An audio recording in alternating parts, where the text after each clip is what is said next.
Love is the most important subject in the Bible.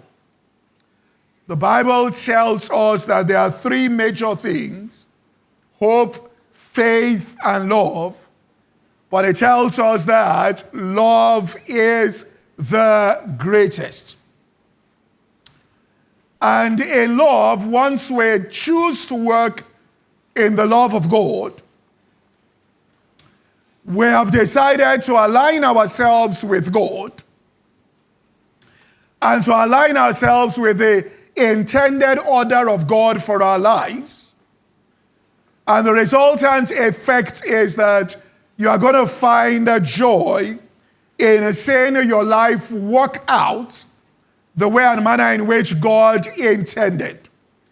And what do I mean by this? It will be a life void of disappointment, in the sense that you will experience that every setback will actually lead to some major breakthroughs in your life.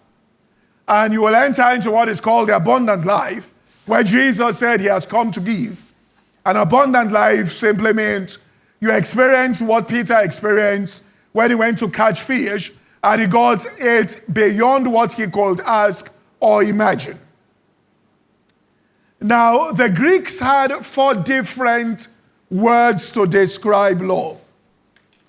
And I believe God in his sovereignty allowed that language to be commonplace, because it could use it at the time where Jesus came to capture the essence, the thoughts, the feelings he wanted to communicate to humanity. You know, I heard theologians say this, and so right, that when he says in the fullness of time God sent Christ, that it was also a time where the Roman Empire had conquered the known world.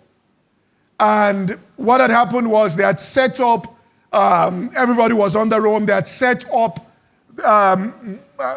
capitals, major trading centers, which were capitals in regions, a road network, which when Paul came and started teaching, he followed the pattern of the Roman government in establishing churches. So when you see Corinth, all right, Ephesians, those were major trading centers for the Roman Empire, and Paul simply followed that. So in spreading the gospel today, we just look at the channels that have been created through social media, the network there, and that's how the gospel is going to go global as we follow those patterns that have already been established and utilize them.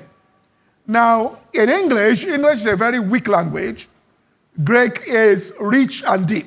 So, there were 4 different words to describe love, which we all say love in English. So, if a young man goes out to the supermarket, sees a lady, all right, and his love at first sight, and he falls in love, and he will tell her, let's say he tells her, you know, I love you.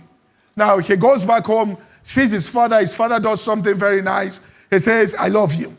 All right, goes to meet his friend. The friend does something very good that same day. Says, you know, I love you.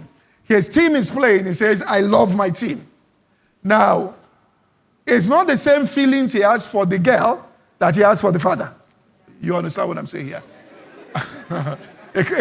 It's not the same feelings he has for the lady he has for his sister that he said, I love you. Neither is it the same feelings he has for his football team. Are you following what I'm saying here?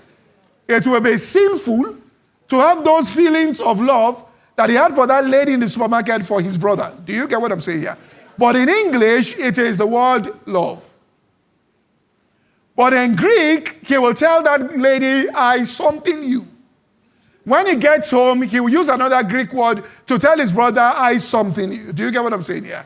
When he talks about his team, he will use another Greek word. So there were 4 different types of Greek words. Now, we want to look at it quickly this morning. All right, I'll have to do now. The first was eros. And that is what you call an attraction between sexes, which was sexual love there, which is that attraction. Unfortunately, when people celebrate Valentine now, is that love they are what? Celebrating. Are you following what I'm saying? Okay. A friend sent me a guy, happy Valentine, I love you. I looked at it. What? Okay. I hope we're all okay here. But he meant it as another word for love. But of course, when I first got it, I was like, all right. But that's the first word here for love. Now, the second one, I'll pronounce it in English, but I'm sure the Greeks will pronounce it, is S-T-O-R-G, which is storge. And it describes family affection. It's the love that parents have for children, that children also have for parents. It's the love among siblings. That word was only used once in the New Testament. And for your information, eros was never used in the New Testament. But this was used in the New Testament, Romans 12, verse 10, where it says that we showed, Romans 12:10, the kindly affection one to another with what? Brotherly love, in honor, preferring one another. Now, the commonest word there, used in Greek for love, was phileo, which described the love among friends. To look to someone there with affectionate regard. However, even though couples, what brings them together at a starting point is eros, but you have to have, when people get married, they must be friends. The phileo has to be in it. In other words, your number one gist partner should be your spouse. You can't have people that you gist with, and then when you get home, it's all eros. Do you get what I'm saying here? Now, you will understand now when somebody says they have put somebody in friend zone. That's the person is saying, I have eros for you. You are saying, it is phileo I have. Do you get that here? In other words, you are in friend zone means I don't have any eros. All I have for you is what? Phileo. Now, let me just say this to ladies, since it's love. All these kinds of loves are gifts from God that men find in their heart or women find in their heart. It is spontaneous, it's not something you will. That's the man just goes, looks at the woman and says, I just, look, he can even say, you are my wife. No, people have done it there. Which is love at first sight. In fact, if a man looks at a woman and something doesn't react, it's dangerous to enter into a relationship with that person. There has to be some reaction. Now, I want to say this. If you find, you see, for a woman, you don't have to have it at the beginning, but if you find a man that has that for you, authentic, don't just discard it. Because there's a prayer the elders say, that you have changed your husband to a friend. You know there's a prayer like that. You don't know there's a prayer. May you not convert your husband to a what? Friend.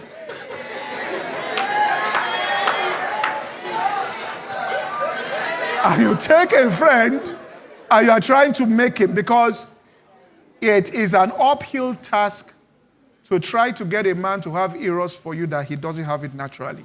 You can't cause it to happen no matter what you do. That's what Jacob, when there was eros, he could do 14 years of labor for that person.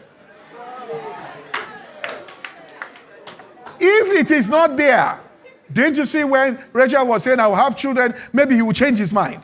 You will be chasing him in that marriage. You'll be chasing him. His eyes will be outside. So if a person doesn't have spark for you, leave the person.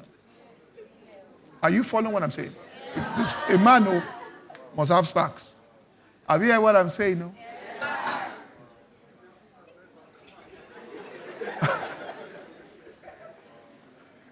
Do you understand what I'm saying? Okay, there's something else I want to say. So he must have that. Yes, I want to tell you this. I had a friend. She used to work in the office. She's relocated now. But she had this guy she was dating who looked like a guy, And you look like a guy. Ladies get attracted to Christian guys that look guyish. So she was like this. She would come to the office. She was disturbed. You could see she was chasing him. He wasn't really interested. So she told me, so later on I now said to her that, look, let me advise you. As you are chasing him like this, even if you marry him, this is how you'll be suffering in the marriage. And that's suffering. Is there not anybody else? I said, they had this friend from school, from university, They graduated. It's the 7th time he's asked her. 7th. Nailed 7 times. So I told her that, look, let me advise you. That you don't wander in the wilderness. Next time it comes, my advice is grab it. As we'll have it 2 weeks after, the guy asked again and said, for the last time. Now, she told me when they got married that after 1 week, she looked at it and said, what did they cover me with? This guy is tall, he's good looking, takes care of her. Do you understand what I'm saying? That other guy is still, are you following what I'm saying here? So don't put in friend zone.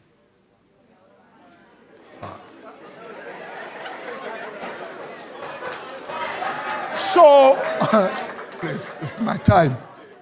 These 3 types of love, now, is the kind of love, filial also is kind of love that the Bible says, and Jesus loved Lazarus. Do you get what I'm saying here? Okay? Is that he liked him.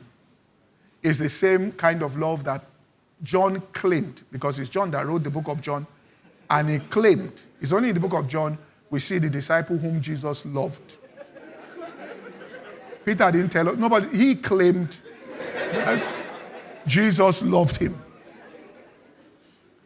So these 3 types of love are descriptions of emotions. That's what they are.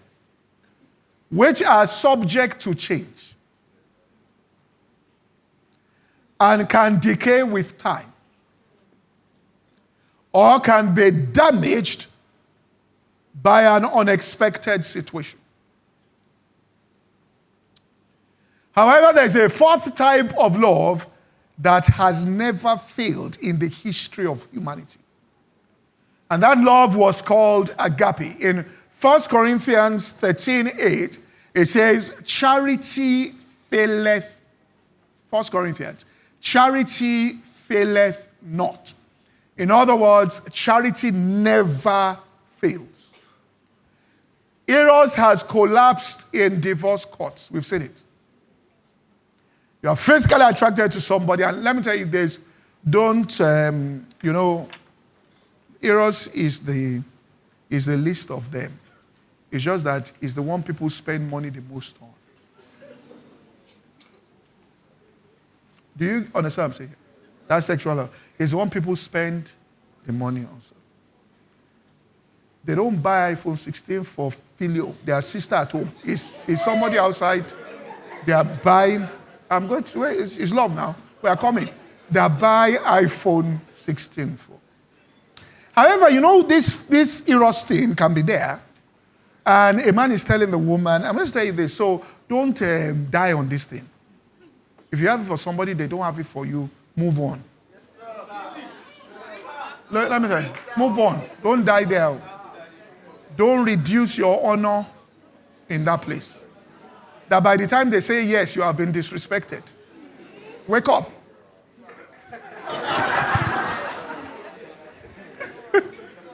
Let me say this here. The guy says, I'm in love with you.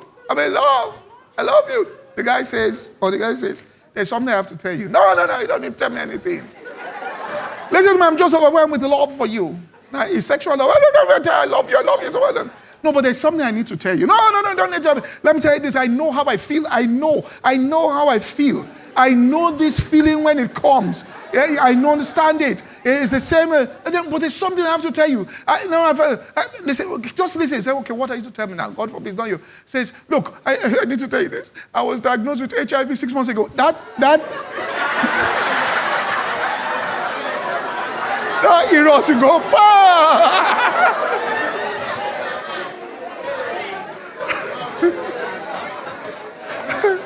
We won't see the Eros again. You wake up. But hear what I'm saying. This is where filial comes in. Friends won't walk away.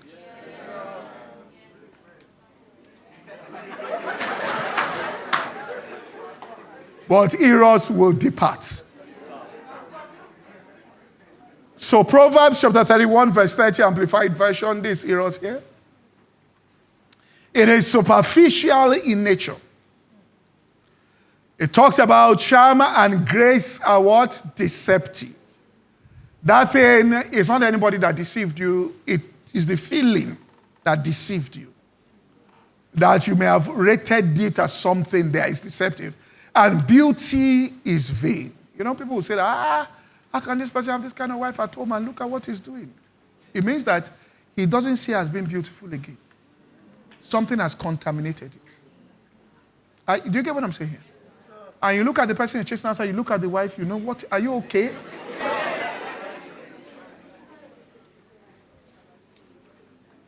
So attraction can fade. So it needs a strong support of friendship. In other words, if people get married, they have to be friends. Failure must exist there. That person has to be your number one gist partner. Do you understand what I'm saying?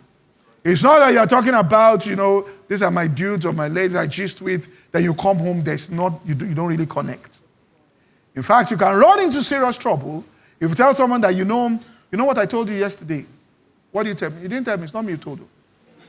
After 1 week again, I was telling you, it's not me you told. Who is this person? That means they have somebody they are connected. Do you get what I'm saying? Now, friendship is actually based on when two people have, there's what you call your core personality traits. And it's something, which means in the core personality traits, there's a lot of similarity between them. I met somebody, I knew a friend, and he was telling me something. He works in Abuja. He's a big guy now, so in government. So I just saw him somewhere and sat down. And I was telling him about something, and he sat beside me. He said, we have the same pedigree. We come from the same background. All right? He said, we see things the same way. So when people are alike, it's easy for them to be friends. They share same values. They share same interests. Are you following what I'm saying here? That's why, listen, the more people are alike, the better the relationship will be. The more people are different, the more pressure will be on that relationship. That's why in divorce courts, why do they call it irreconcilable? It's the differences that put stress on the marriage. So we can do a test. If you want me to come and do it, I can do it for you. 29 core traits here. If you write, listen to me, I can do it. You will not write your name. You will just write your code.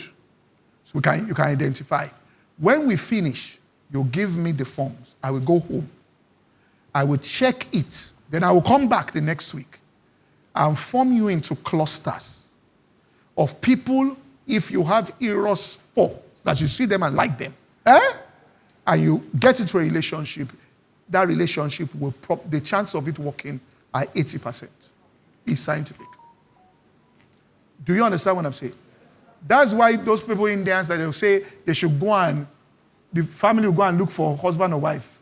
It's those core personalities, which means they look for a family that the background is the same.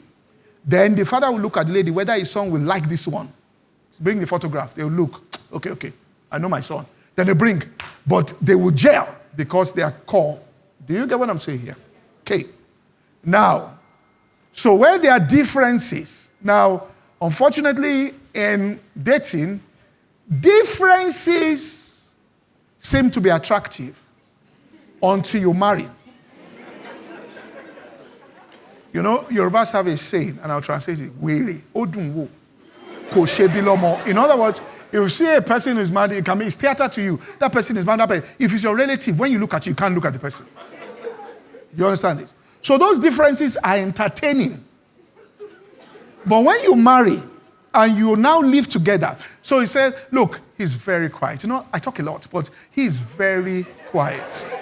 So we just fit because I just like how quiet I will talk. That's because you are in company, you are going out together, you can meet other people are talking to you. That's why you like it. When you are alone at home. And he just opens a magazine and just and then you are talking.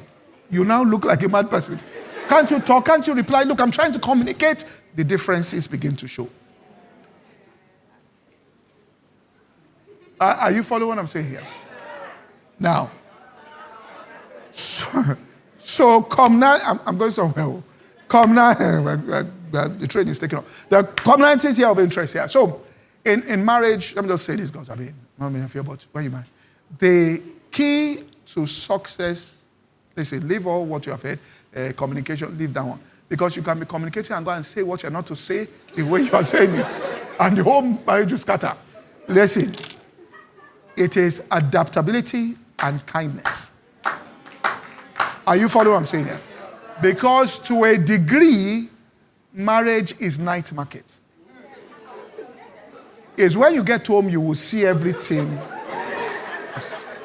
Are you following what I'm saying here? Now, not even that is night market. So you have to be able to adapt to the reality that presents itself. Instead of you imagining a reality that is not in existence. Then you start overreacting to normal things. Do you understand what I'm saying? Let me give an example. Okay.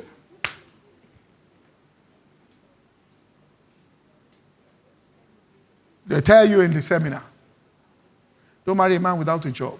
Abi? Don't marry a man without a house. Abi? So you listen to the seminar. So you marry the person with a very good job. Excellent. He works in an oil company, even earns in dollars. His bonuses are in dollars. All right? And then you are working. And he's the breadwinner. But then Trump came into power and put out tariffs. And the company said we can no longer operate in Nigeria. And suddenly this intelligent guy who is doing this lost his job. Are you following what I'm saying? You are now the breadwinner. All your seminar has gone. Which means from the seminar, if it was like this 2 years ago, you won't marry him. So because they've told you that, you are not psychologically ready to have a man in the house that doesn't have a job. Because you thought you avoided that by marrying right. Do you get what I'm saying?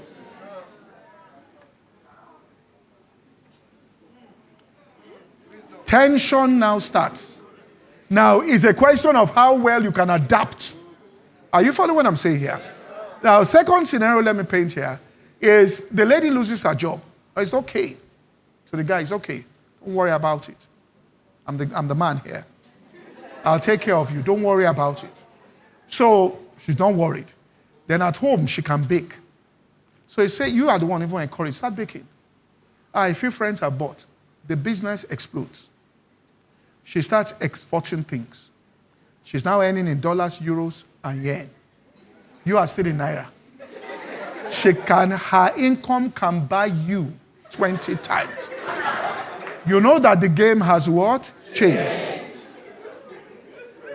Adaptability. You've never imagined yourself in a situation where a woman in your house can buy you 20 times over. How do you adapt to it? If you are not careful, the woman becomes a witch, the man becomes a wizard. In other words, when the woman there is doing business, he starts with, it's not that he stood up and said, I must make sure. He just has the feelings that let this business stop working. Do you get what I'm saying here? That's when the Bible says a man's enemies. You understand what I'm saying here? Just something. The woman too looks at, let me give an example. You can even look at someone, it happens in church here. Right? The wife handled it well. But, this guy is working and you're seeing yourselves, you chat, your gist partners, your days, you're all of that. And then he gets this job, it's a top job. Now, you spend time together. Now he has to start traveling. He goes to Russia and the nature of this job. Of course, when the job first came, all right, it comes with 3 opportunities to travel business class. So you used to go economy before holding your hands. Now you're doing what? Business class. So you like it. But at the same time, this guy has to be in Russia. And in Russia is when they finish talking there. They say, well, the next meeting is in Istanbul in Turkey. He calls you. I'm sorry I can't come home at the time you say you should come home because I have to be in Turkey. Are you following what I'm saying here? You are now alone at home changing channels.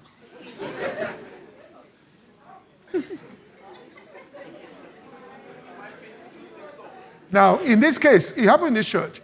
I asked the lady, I said, so how are you coping? She said, let me tell you, Pastor. He landed from Moscow. He called me that they said they have to go back to Paris for another meeting.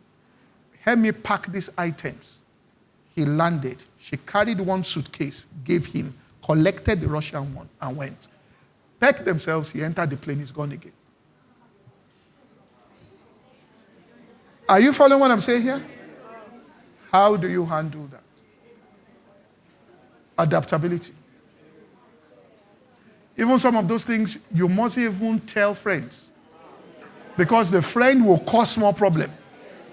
Because your wife suddenly got a job in Abuja. And you have seen this job. It's the future for her. But it means that you have to now relocate. You now tell a friend, he says, you are following.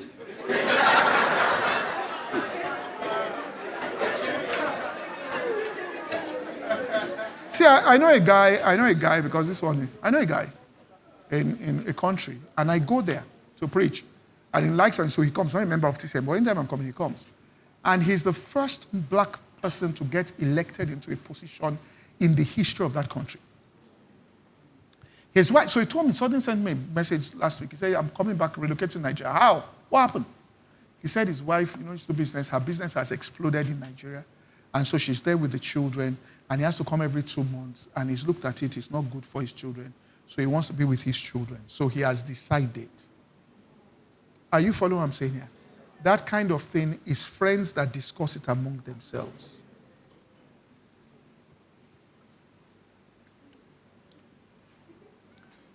Do you understand what I'm saying here?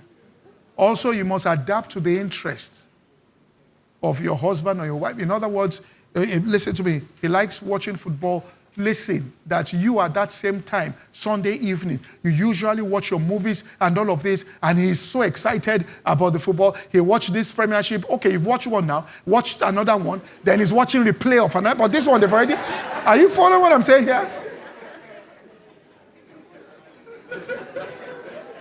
Now, let me tell you something that happened. My brother got married. He's in England. My mother went there. And he's an Arsenal fan. I'm Arsenal. My father is Man U. I am Liverpool. So in our house, everybody faces your club. So he said he was watching and he was engrossed. And my mother sat down in the sitting room. I was looking. And his wife was looking at him as though, Mommy is here now. She doesn't want to watch Arsenal you are watching. So she was trying to signal to him to change the channel. Because he was like, So my mother told me, she said she used the corner of her eye and saw what she was doing. I wanted to teach her a lesson about marriage. She just said, offside corner, that guy should have crossed now. Oh yeah, Kitty, you need to cross now. She looks at Mommy, you know football. Say you better watch what they're watching. Even if you don't like it. Do you understand what I'm saying here? So she adapts to football, you to adapt to something somewhere else.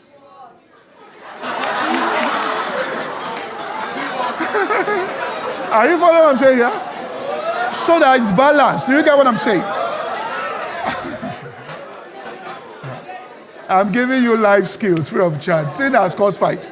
The second one is acts of kindness. In Judaism, it is the most powerful thing, actual kindness. Kindness means little things that you do spontaneously that shows that you are thinking about the person. Because when you do those little things spontaneously that shows you are thinking, the other party doesn't think they are being used in the relationship. Because people have a feeling quickly that somebody else is using them, all right? They don't have that feeling because a lot of people feel used and it creates grievances that they don't say until it explodes on the inside. Now, you also should know that friends also have turned to enemies. I've shown you how heroes also, but friendship too. Psalm 41 verse 9, it says, my familiar friend, all right, one whom I trusted, did eat my bread, has lifted up his heel against me. So filial can get contaminated. There's only agape that cannot be contaminated. That's why agape must be involved. Storge, therefore, is the family affection, which also has shown to fail. In fact, in the Bible, that's the first one we saw when Cain killed Abel. So agape describes a love that has never failed. Two friends who have agape factor in their friendship will remain friends for the rest of their life. It is not that they don't have infirmities. It's not that one hasn't said something that might have hurt the feeling of another, but agape love deals with those things. No two people married have ever hired divorce lawyers who have had agape in their relationship. This is why agape must be understood and must be taught. All these other types of love here are wonderful. All right, they have wonderful flavors. But what happened to them was that they were limited. Eros is passionate love. You can't even have Eros around. Do you get what I'm saying here? That means you're promiscuous. You get what I'm saying? So Eros there is confined. Storge here is the love among family members. Once somebody is no longer your family member, that kind of feeling is not there. There's nothing wrong with it. Because it's a love that binds a family together. Are you following what I'm saying? There's a chap who sent me a message. He wants me to come for a particular occasion next week. And he said, in the hometown and all of that they want to honor somebody that comes from a place.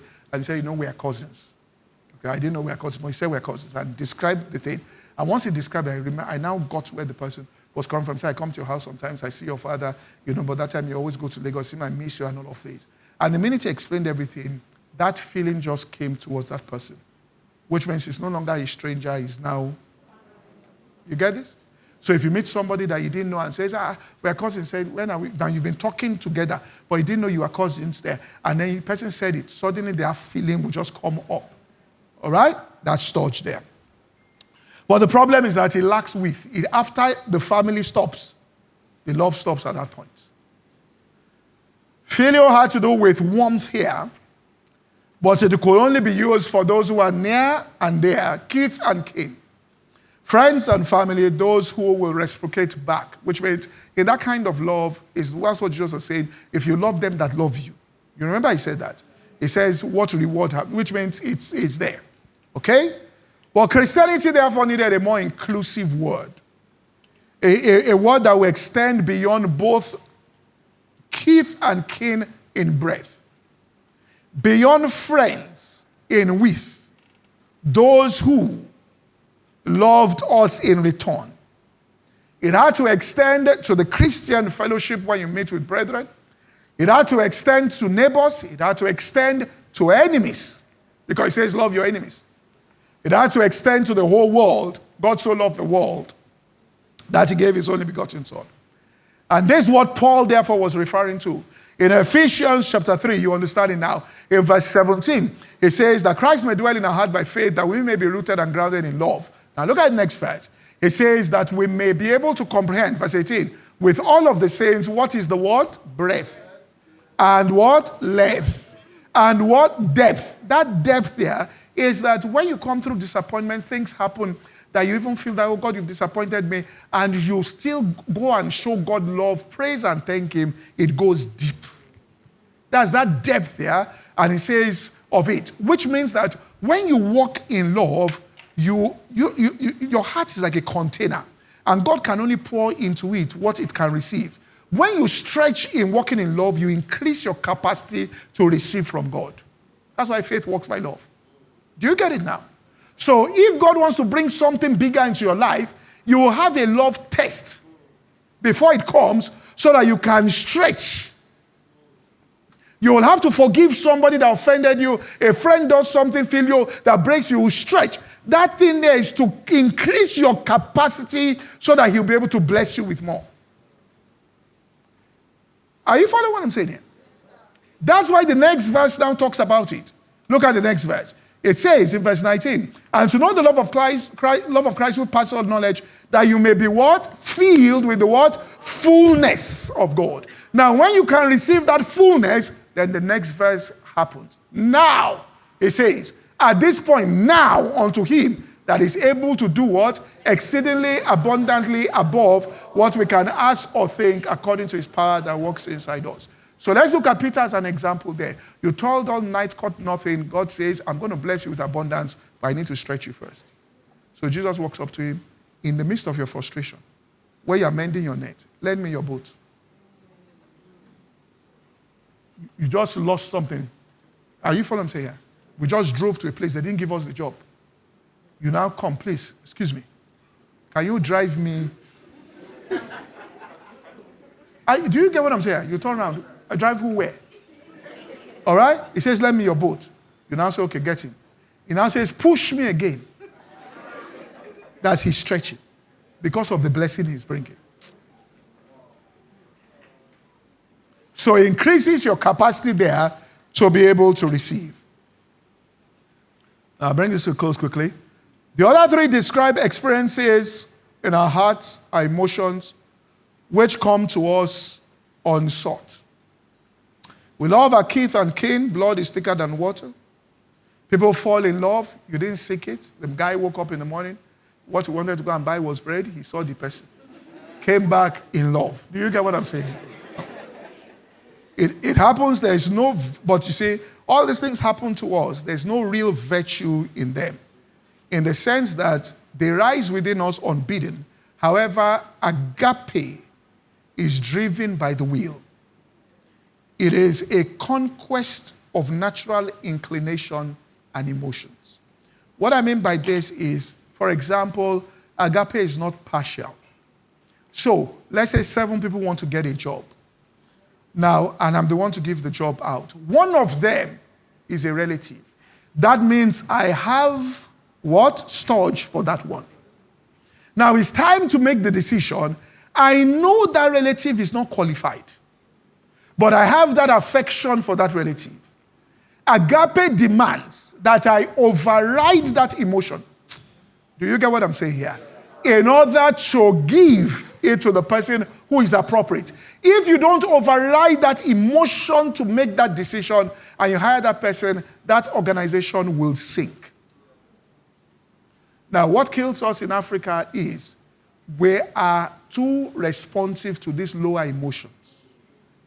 Family will come and say that. That's why somebody becomes governor. Everybody with the feeling of storage says we are now in power. You get what I'm saying? Everybody with filial says we're in power. We were classmates. Now, they will come and meet that person and put pressure of that love on the person. The person overrides that to make the right decision. Do you get what I'm saying here? That's agape. Agape is that somebody comes to meet you who is earning 300,000 naira a month and says, I want an iPhone 16. With all this works, that is 2 million. And you also are earning 400,000. Where will you find the money? You now go and borrow money because of Eros. And then you gather the money together and give somebody something they cannot sustain. Are you following what I'm saying? You cannot sustain. You put yourself in debt. And you do that by the grace of the Almighty God. When you take such actions, you will be served with breakfast. So that you will learn. Are you following what I'm saying? Because you went to buy something beyond yourself. For what reason? You know, I have a friend. He bought a dress. He told me he's earning big now in England. He bought a dress for his wife when he was still struggling. The wife, out of agape, looked at it. Said, you've bought beyond your size. Return it. You can't afford this. Don't do it to try to please me. This is beyond. Return the dress. Are you following what I'm saying? Look, let me tell you this. Many ills that are in this world is men trying to prove a point to women. When we were in school, I went to a mixed school. If there are only guys there, people are playing football. Once the women come and start screaming,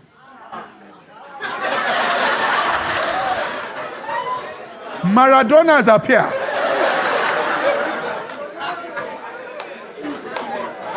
Even men have gone to fight other men. That common sense says you'll be beaten silly. Because he's driven by, you can see. See, when the woman pull him back, you are going to die. So agape is not partial. You like the person personally. This is what it means that it's an act of the will. But you know the other person is right. You override your emotions for justice. Are you following what I'm saying here? And you do the right thing. Okay? Christian love, and we don't do feelings. Look, there's someone in church many years ago, she said this. She was my, but we fight. We are friends, but we fight till now. We are friends. But we fight. But now, don't come to the church, but we are friends. We fight. People think we are fighting. I don't fight people like that. I override my emotions. But you think because we fight. In fact, 3 weeks ago, she called me and said, you know people in this particular place. Can you use your influence to get the price? Because usually we get the price cheaper because we are clients of the place. Can you just use? And it was just one phone call away. But yeah, can you use? And to my mind, your sister and the MD of this company are very good friends. Except there's something wrong between you and sister. Why are you calling me? So I said, okay, if you cross the road, there's another organization there. Said, yes, just go there. The price you want to pay. I said, how much did they say? If you go over there, they're selling it at a much cheaper, that price, you'll be able to afford it. Said, I knew when I called you. I knew. I knew you would disgrace me in front of people. I had people here telling them I know somebody. I said, so when you know I would disgrace, why did you?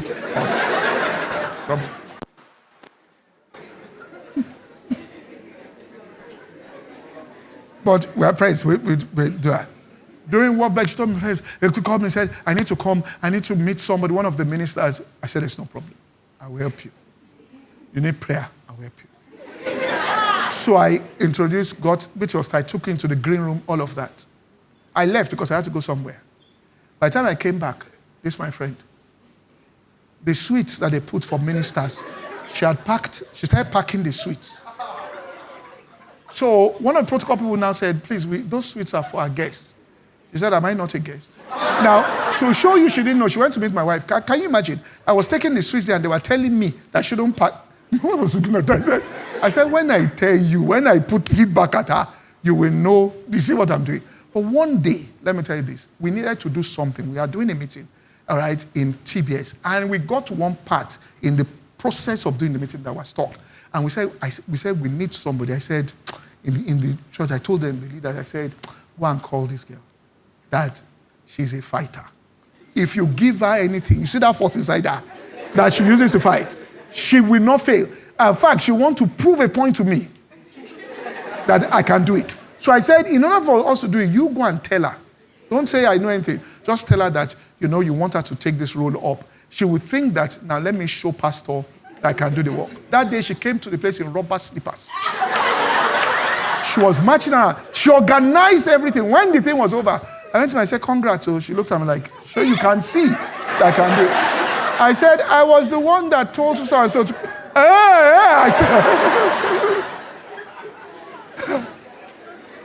I said, what you say, I don't allow it to interfere with decisions. Are you following what I'm saying here?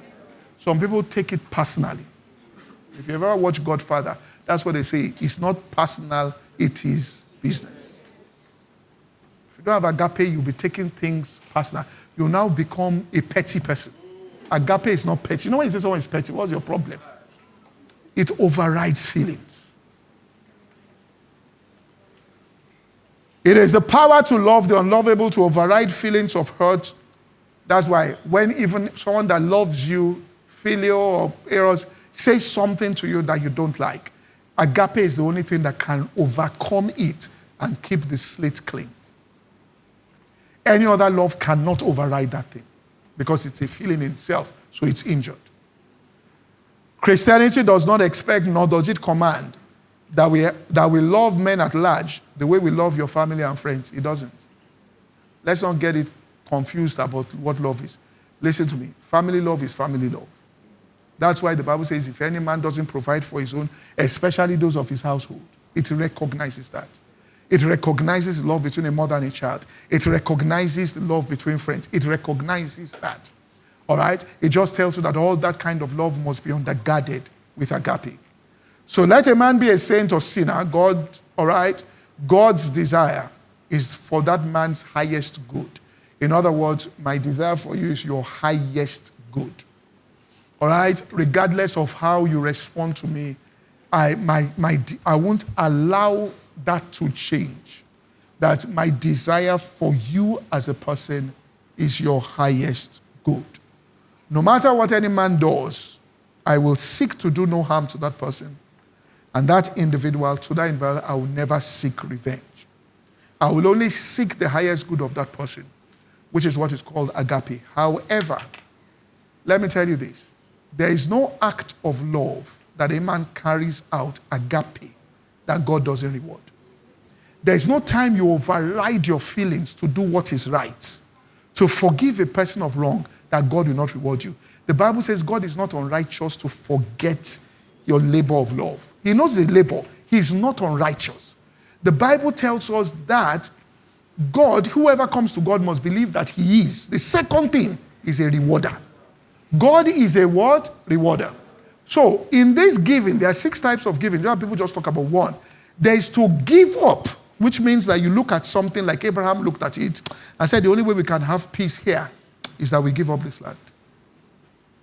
Listen, no matter has ever been settled without somebody giving up something. You can't settle with discussion. Listen, there is something to give into something, which means God is telling you something, you don't want to do it. Finally, you give into it. There's what it means to give over to God. In other words, what happens in love is once somebody treats you wrong, let's say you walked in a place and after you walked all these years, they treated you wrong and all of that, your decision is, I will always seek the highest good of this person or this organization. However, this injustice, I give it over to God. But God says, I will judge it so long as. That's why he says, don't bear any grudge in your heart. The judge stands as the what? Door. And he says, if you allow him to judge it, he's not going to judge it by going to kill the other person. He will judge it by rewarding you for your service. Which means God is the one that will do what? Reward. But he says, continue in the path of love.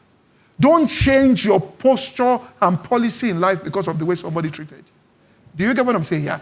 When Potiphar threw Potiphar threw Joseph into prison, if Joseph had changed his policy and said, I will not serve people like that again, and he got into prison, he would not have gotten into position because the warder kept promoting him. Are you following what I'm saying here? Because he didn't change because of the way people treated him. And God came and did what? Judged it. So don't come and say, all churchmen are like this because one man did something. Are you following what I'm saying here? So Christian love is agape love. It's unconquerable benevolence. It is goodwill that cannot be broken. It is not simply a wave of emotion. It is a conviction of the mind. It's a deliberate conquest, all right, and victory of the will. Only a Christian can exercise this. Override feelings to act consistently. And the individual will be heavily rewarded by God with life that is, like you can see there, now unto him that is able to do exceedingly abundantly above. That's the life that you get into. So there are these different types of love, and then there's the agape that undergirds it. In other words, and you'll go through things in life. There's no time I've had significant promotion in life that I have not gone through a crisis of what I can consider betrayal. Are you following what I'm saying here? Before you have resurrection, there will be some betrayal somewhere. You understand this? And let me just say this here in closing. Okay? That in this love walk here of agape, let me just say this. That it's important to understand that,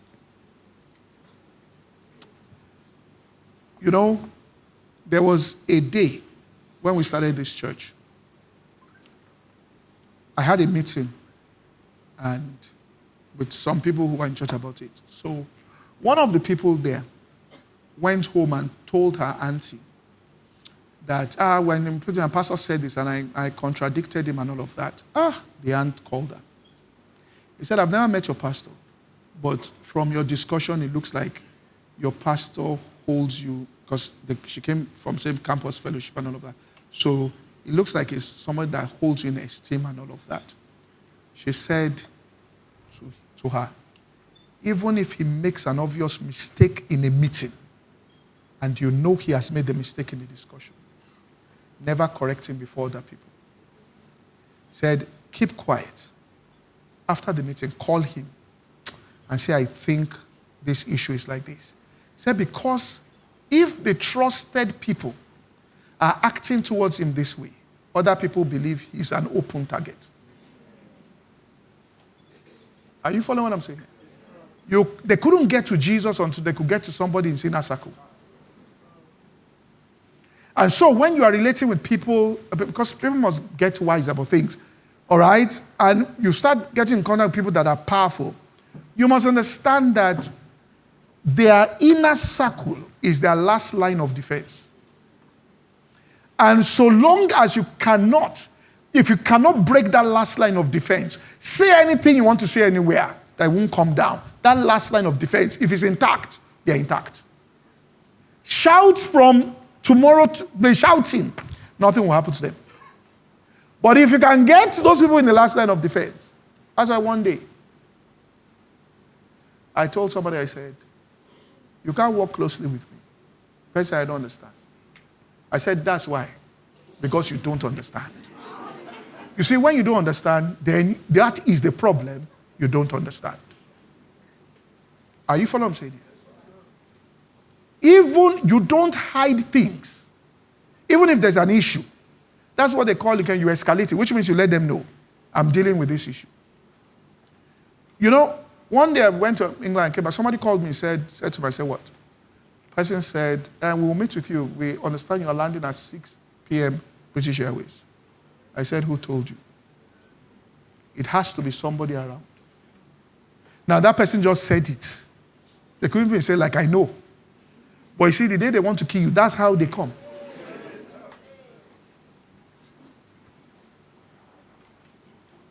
Are you following what I'm saying? Look, when Bishop Oyedepo started his Bible school, the first class captain, it was called the class prophet. In that class, Bishop Abiye was there, also Badel. The person was the class prophet.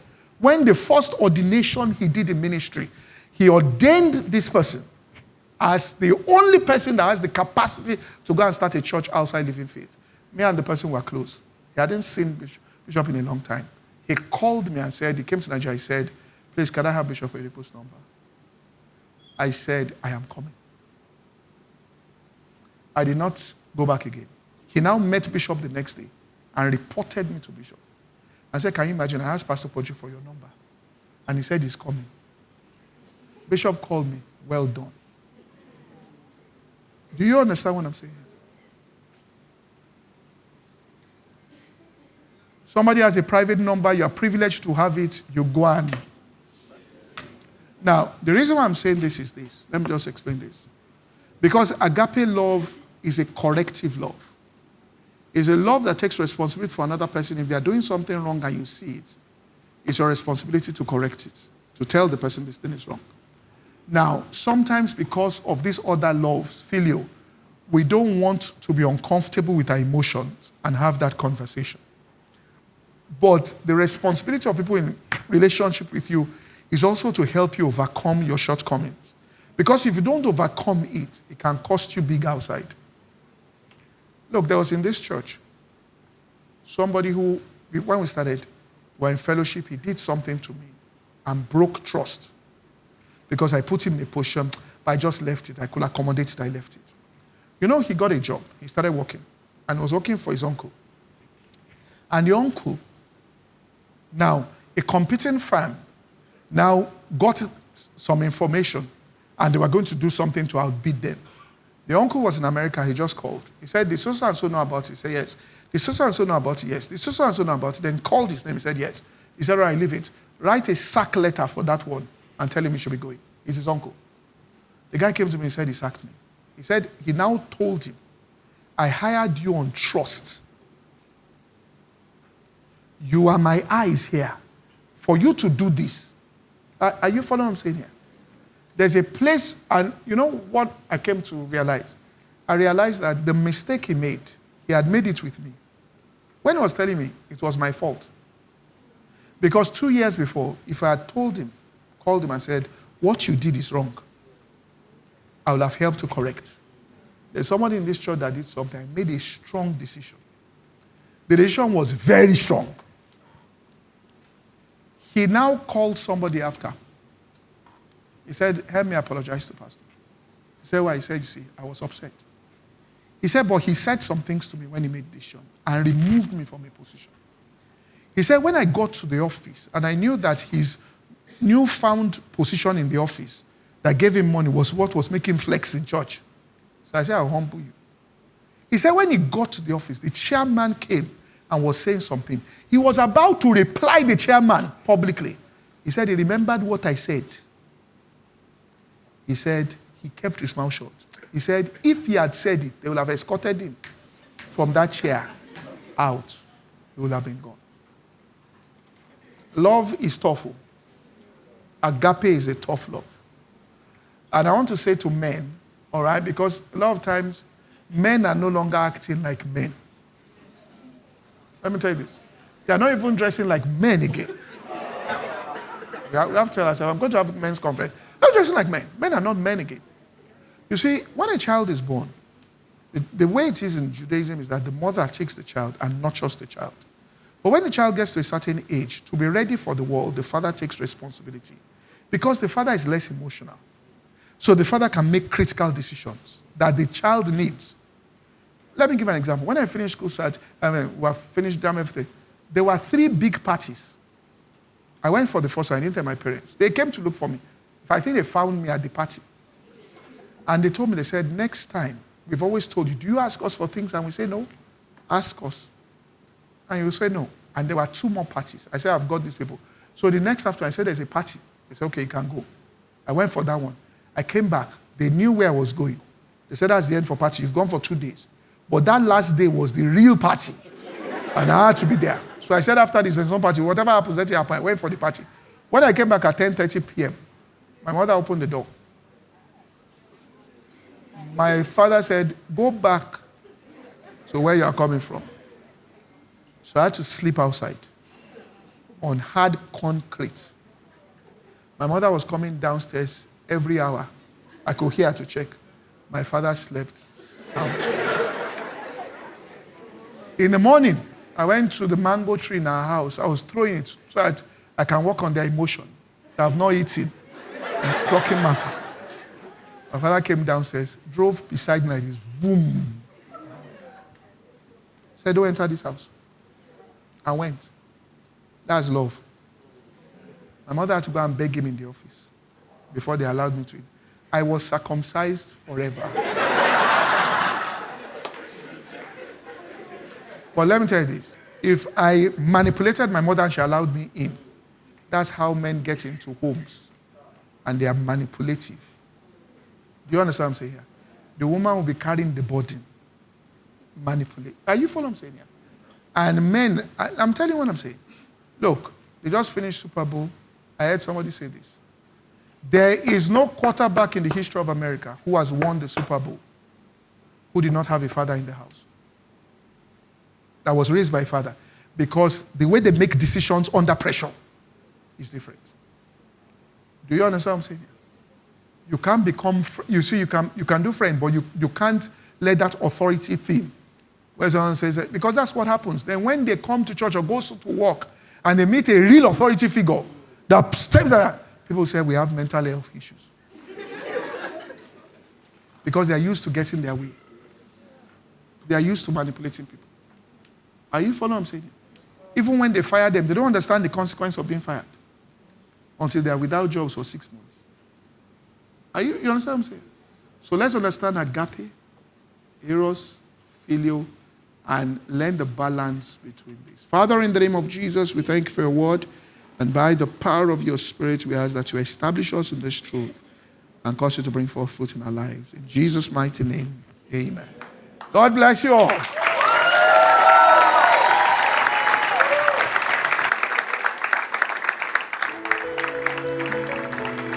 My heart, it wants your truth.